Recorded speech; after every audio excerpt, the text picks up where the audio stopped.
Let me ask you something real quick. When's the last time you've spent money on something you totally didn't need and justified it with, I deserve this? Yeah, me too. Last Tuesday, actually. Here's the thing nobody tells you.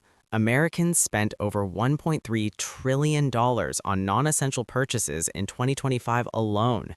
That's not treat yourself money. That's I'll retire at 74 money. And the craziest part? Most of us know it's a problem. We just call it self-care and move on.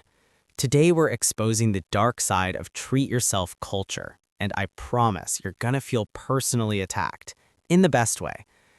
Here's what we're covering today. 1. Why treat yourself is quietly destroying your financial future. 2. The psychology trick companies use to make you feel like you earned it. 3. A dead simple 4-step framework to enjoy your money guilt-free without going broke. This isn't a video telling you to stop buying coffee. I'm not that guy. But by the end of this, you'll understand exactly why your bank account looks the way it does and what to do about it today. Let's go. Okay, real talk. Picture this. It's Friday. You survived another week of emails that could have been texts, a boss who definitely could have been a memo, and a commute that aged you 3 years. You open your banking app, big mistake by the way, and you see you've got a little cushion this month. Not a lot, but enough. And your brain goes, you worked hard. You earned this. Treat yourself. So you grab dinner out, then drinks, then impulse buy those sneakers you've been eyeing. Then Sunday rolls around and you're doing the math like, wait, where did it go? Sound familiar? Because I literally did this version of this on rotation for 2 years in my mid-20s. And I thought I was being balanced, not too strict, not too loose, living my best life. What I was actually doing was running a very expensive, very well-branded cycle of broke. Here's the data that hit me like a truck. A 2026 survey from Bankrate found that 57% of Americans can't cover a $1,000 emergency without going into debt. 57%. Meanwhile, the treat-yourself economy, we're talking spa days, takeout ops, luxury experiences, retail therapy, grew by 18% year over year. People are literally spending more while saving less.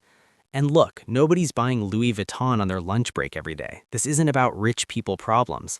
This is about the $17 cocktail, the $14 smoothie, the it was on sale, so it's basically free justification that we all use. Guilty, tremendously guilty.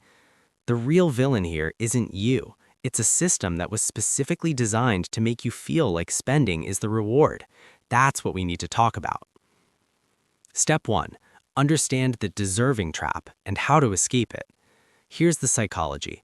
Companies figured out decades ago that if they attach spending to the feeling of earning, you'll buy more. Simple, brilliant, evil. It's called reward substitution. You worked hard, your brain wants a reward, companies trained you to substitute spending money for that reward. The fix? Separate the feeling from the transaction. When you feel that I deserve this spike, pause for 48 hours. Not forever, just 48 hours. Studies show that 72% of impulse purchases feel unnecessary after just 2 days. That dopamine hit cools off fast. So before you check out, close the tab, sleep on it. If you still want it Friday, buy it Friday. Half the time, you won't. Number 2, build a fun fund. Yes, this is official. Now, I'm not telling you to stop enjoying your money. That's not a life. That's a spreadsheet with legs. What I am saying is this: pre-plan your treats so they don't eat your future. Here's how. Every month, automatically transfer a fixed fun fund amount into a separate account. I'm talking 10 to 15% of your take-home. Maybe it's $100, maybe it's $300. Whatever the number is for you, this money is guilt-free. Dinner out? Fun fund. Concert tickets? Fun fund. That weird but satisfying $40 candle that smells like a forest? Fun fund it. Everything else, savings, bills, investments, goes where it's supposed to first. Pay yourself first, fun second, broke never. The difference between someone who's financially free and someone who's financially stressed isn't income, it's structure. Number 3, run a treat audit on last month's spending. This one's uncomfortable, but do it anyway. Go into your bank app or your card statement right now. Look at the last 30 days. Highlight every purchase that was a treat yourself moment: food, clothes, subscriptions, experiences. Add it up. Now ask yourself 3 questions. 1. Did this bring me lasting satisfaction, or was it gone by the next day? 2. Did I plan for this, or did I just feel like it? 3. Would I make this same purchase if my savings were exactly where I want them to be? Most people do this audit and find $200 to $500 in monthly spending that brought basically zero long-term joy. That's $2,400 to $6,000 a year. Invested at a modest 8% return over 20 years, you're looking at $119,000 to $297,000. I'm not saying never eat out. I'm saying know where your money actually goes before you defend it. Number 4, replace the ritual, not the reward. Here's the real key that nobody talks about. The treat yourself habit isn't just about money. It's about ritual. It's the Friday feeling. It's the I made it through the week ceremony. You don't need to kill the ritual. You need to remix it. Instead of spending $80 at dinner every Friday, invite people over once a month and make something. Actually cook, laugh, spend $20. Get the same community, connection, and reward hit.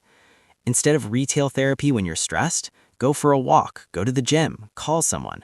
Sounds basic, works spectacularly. Studies show experiential spending, spending on things you do rather than things you own, brings dramatically more happiness per dollar. So if you are going to treat yourself, spend on experiences, not stuff. A weekend trip with friends beats a new jacket, every time. Science said so. I'm just the messenger. Step 5. Set a future you visual anchor. This one sounds soft, but it works.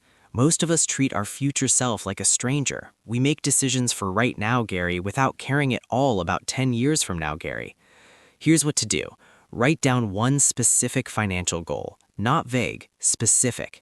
I want $50,000 saved by the time I'm 35. I want to buy a house in 4 years. I want to retire at 55. Put it somewhere you see before you spend. Phone lock screen, notes app, a sticky note on your debit card. Old school, but effective. Every time you hit that treat yourself moment, you'll have a 2-second visual confrontation with future you. Sometimes you'll still buy the thing, that's fine, but enough times you'll pause, and that pause compounds into thousands of dollars over time. Here's your one-liner for the week. Treating yourself today is fine. Treating yourself instead of building your future, that's just expensive procrastination. Look, the goal was never to stop enjoying your money. The goal is to enjoy it on purpose, with a plan, without the Sunday anxiety spiral. Fun fund, treat audit, 48-hour rule, future you anchor. That's the playbook. It's not complicated, it's just consistent. Now here's what I need from you. Drop a comment below with your worst treat yourself purchase ever. No judgment.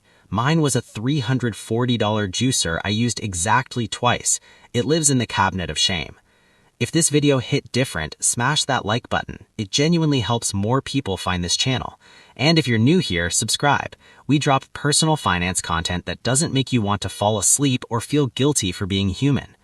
And for your next watch, check out Gary Invest's YouTube channel. We break down exactly how to build your first real emergency fund from zero, even if your income is inconsistent. It's Gary, you know what to do.